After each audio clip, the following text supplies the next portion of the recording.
This is the Delhi station of All India Radio. Please stay tuned. This is All India Radio. You will now hear comments from the press. The Times of India in its editorial title, Modi's Money Pitch, writes, Prime Minister Narendra Modi has used his current American sojourn to invite foreign investors to come to India, pitching it as a golden opportunity to partner India and promising steps to improve its business climate. This is essential if the Prime Minister's target of a $5 trillion economy by 2024 is to be reached. Domestically, the recent move to cut corporate tax rates suggests that the fear of being labelled as Soot Boot Ki Sarkar is being finally overcome. It was not so much Rahul Gandhi's jibe that brought Modi's 1.0's initial attempts to reform India's onerous land acquisition laws to an abrupt halt as its intersection with important elements of RSS's economic ideology, which privileges statism, protectionism and autarky. The Indian Express in its editorial title, Who Pays? Says, on Tuesday, the Reserve Bank of India imposed curbs on the activities of the Punjab and Maharashtra Cooperative Bank for a period of 6 months. The decision came after the central bank discovered certain irregularities in the bank, including the underreporting of non-performing assets (NPAs). The RBI had initially allowed depositors to withdraw only 1,000 rupees over a 6-month period.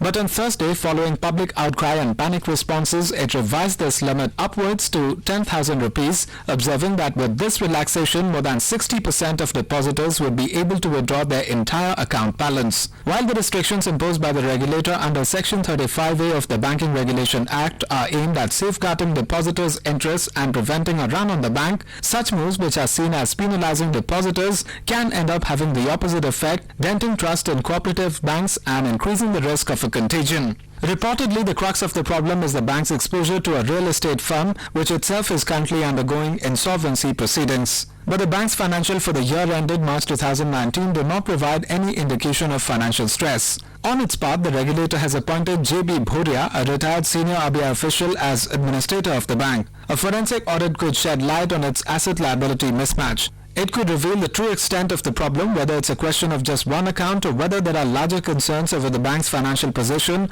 or its governance structure, as is the case in many of these banks. If the review suggests that the bank is better health than what is believed, it could open the window for the RBI to further ease the withdrawal limits. Alternatively, the RBI could also explore the option of merging PMC with another healthy cooperative bank to avoid any instability, as it has done so in the past. Business Standard in its editorial title, Slow but Steady Start, writes, it has now been a year since the ambitious healthcare scheme known as the Pradhan Mantri Jan Arogya Yojana was launched. In that period, it has racked up some impressive numbers. Most importantly, there were about 4.5 million cases of hospital treatment under the scheme. This is a large figure until the number of possible cases in the country is considered. Indeed, the relative smallness of this number points to an issue yet to be addressed: public awareness and access. The PMJAY has spread across practically the entire country, with 33 states and union territories having some form of the scheme. The only big holdouts are some opposition-ruled states including Delhi, West Bengal and Telangana. But the number of claims is considerably higher states.